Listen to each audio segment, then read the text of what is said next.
نہ دا یافور پتہ لگ گیا حضور علیہ الصلوۃ والسلام تے گندیاں بھی متھے لا لیندے،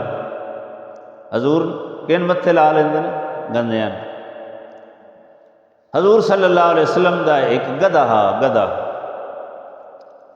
گدھا کوئی بندہ نیڑے لاؤندا کسی ان ہاتھ لائیے کپڑیاں نہ گلا کر کے سونگ جاوے، اسی اس کو صاف پہ کردے ہیں دھوندے ہیں،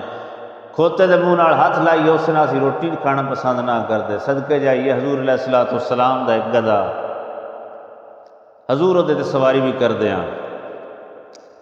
آقا دو عالم صلی اللہ علیہ وسلم او دے نال پیار کردن، او سرکار دو عالم نال پیار کردہ ہے گدھا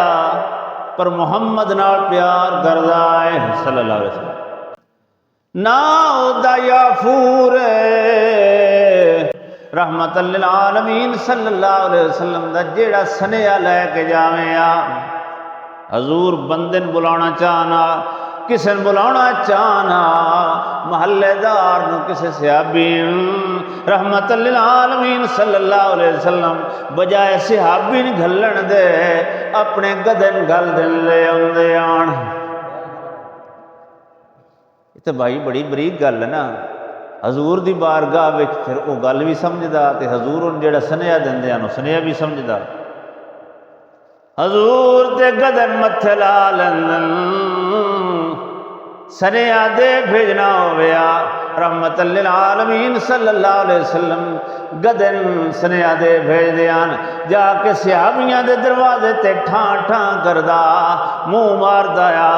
حضور علیہ السلام دا گدھا جس صحابی دے دروازے تے جاویا اس نو اشارہ کردہ کہ محمد مصطفیٰ بلا رہے ہیں۔ کملی والے کوئی ضروری نہیں بے اللہ دے رسول صلی اللہ علیہ وسلم دے سامنے ہونا ہوئے تو پاک ہو کے ہونا چاہیے، تائیں میرے خواجگان حضور خواجہ فخر الدین سیالوی رحمۃ اللہ تعالیٰ علیہ فرما رہے ہیں اے او بارگاہ ہے جتھے جبریل بھی آ کے جھاکو مل سکتے ہیں، جتھے بلال بھی مل سکتے ہیں تے جانور بھی مل سکتے ہیں، لہٰذا نماز واسطے منہ دھونا ضروری ہے کیونکہ اللہ دے متھے لگنا ہے،